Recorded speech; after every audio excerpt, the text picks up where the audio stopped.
the calculational canon of this course. I mean, it's not part of the accepted part of applied calculus here, right?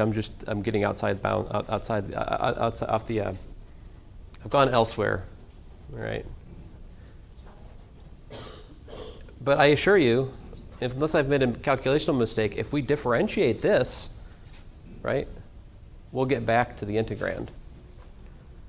My point to you is just this. Integration, if you just try to integrate any old function, you can't just do it. It requires a lot of thinking. In fact, there's a whole, almost like a 3-hour course just devoted to this question, essentially. Like a good part of Calculus 132 here is just about techniques for how to unravel these things. It's generally quite complicated. And there's lots of functions that you simply cannot find elementary formulas for. Like, I think if I wrote this, the cube root of 1 plus x squared dx, I don't think that there are elementary functions that you can write over here. The antiderivative of this is nothing pleasant. But you can definitely differentiate that function, right? So you can differentiate all kinds of stuff you can't hope to integrate. It's just the nature of the mathematics. Okay, so enough about what you can't do. Let me tell you about what you can do, right?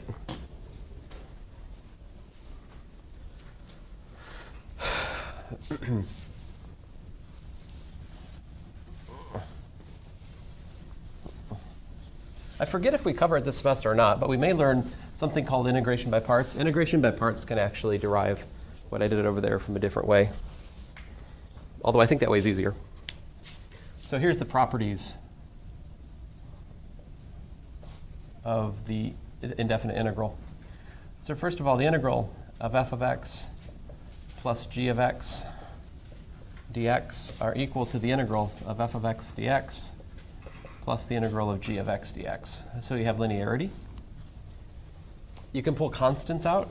If I have a constant times f of x dx, that's c times the integral of f of x dx. That's also a nice property we have. But maybe as important as the properties are the non-properties. It is not true. It's simply not true that integral of f of x times g of x dx, it's simply not equal to the integral of f of x dx times the integral of g of x dx. It's also not equal to the integral of like f of x dx times g of x plus f of x times the integral of g of x. They're simply, it's not that either. It's nothing nice. Okay. So there is no nice like product rule directly like this. The closest analog to it is integration by parts, but just, you can't do that, okay?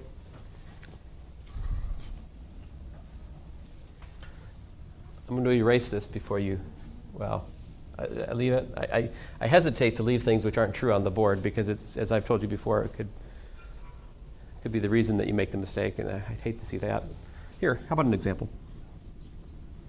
What if we wanted to integrate 3x plus 2 dx?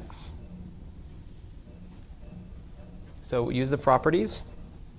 We have 3 times the integral of x dx plus 2 times the integral of just dx.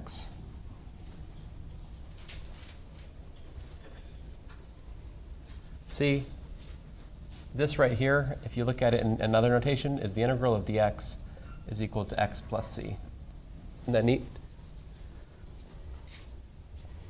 So what we get then is 3 times 1/2 x squared, let's say plus c1, plus 2 times parentheses, let's say x plus c2.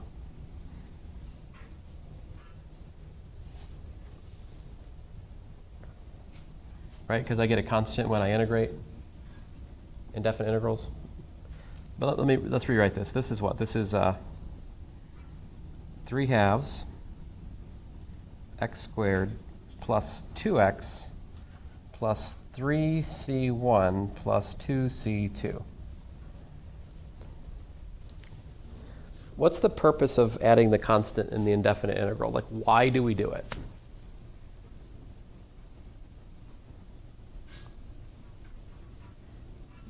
I would argue to you that the reason we do it is to account for different possible antiderivatives. Or if we think of this physically, it's actually to account for different possible initial conditions. So, if I had this constant, C1 plus 3, C1 plus 2, C2, does it make any difference if I just call this whole thing just C?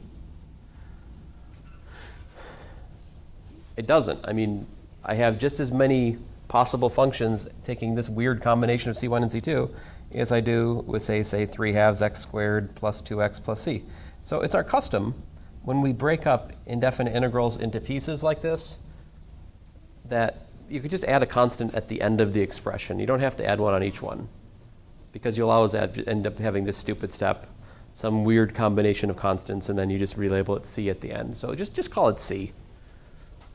Let me show you what I mean in an example. I'll do it right here. So if I have the integral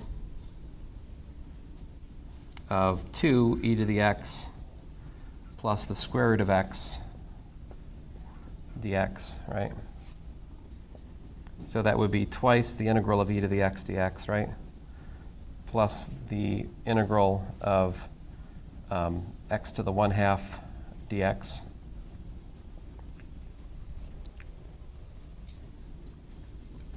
My point to you is there's no loss of generality if you just do it like this. So integrate e to the x, you get what?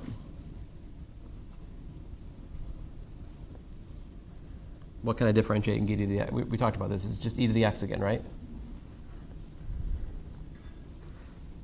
And then this, what if you add a half, add 1 to a half, what do you get? You get 3 halves. So divide by 3 halves. The thing is, 1 over 3 halves is equal to 2/3. So that's just something nice to notice. If you ever integrate like x to the p over q dx, generically speaking, the pattern is, well, let's say, it's, I can't say it nicely here. Fine, forget that. Anyway, so like you said, it's plus 2/3 x to the 3 halves. The point is, if you have a fraction, you just multiply by the reciprocal of the fraction. That's how the power rule looks like here. And then just add one constant. You don't need to add 2 and do that stuff I did over there. Just add a constant at the end, and that's good. Done.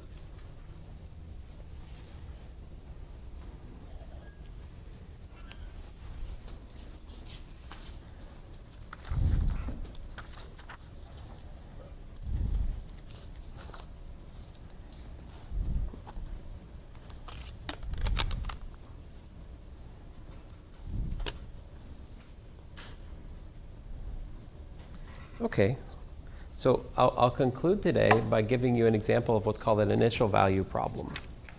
What's an initial value problem? Kind of what it sounds like.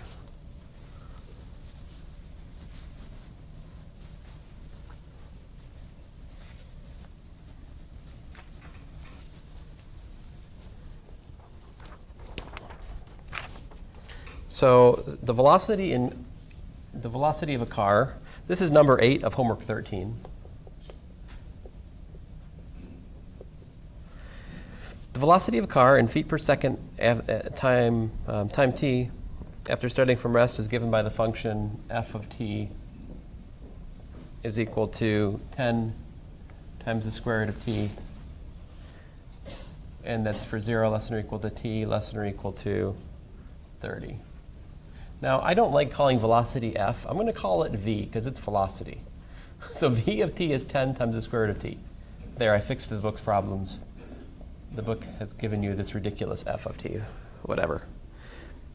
Suppose the car's position, s of t, is denoted s of t. If you're given that the position at time 0 is 0, what's the position at time t? So given that ds dt is equal to v, where S is the position of car, and S of time 0 is just equal to 0, find the position at time t. So this is an initial value problem because you're given the initial value for the position and then you're asked to find it at time t, right? So look at the mathematics of this. What do we have? We have ds dt is equal to what? 10 times the square root of t. So what's that say about s of t? What do we have to do to find s? We have to do, this is an anti-differentiation problem, isn't it? We have to undo the derivative to find s. What can we differentiate to get back 10 times the square root of t? Hey, it's just like the example we just did over here, except I had x instead of t, but it should be t to the 3/2 times 2/3, right? But with a 10 rides along, right? So we have 10 times 2/3 t to the 3/2.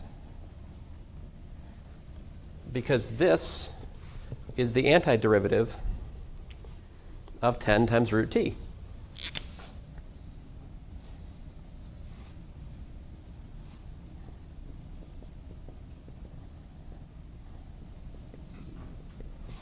Anti-differentiation.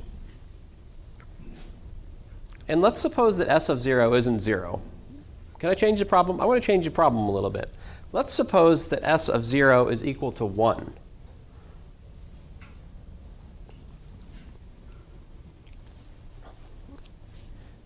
All right?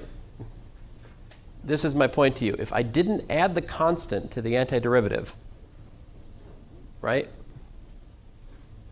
I'd be stuck with s of 0. What is s of 0 in my current formula as I have it written right here?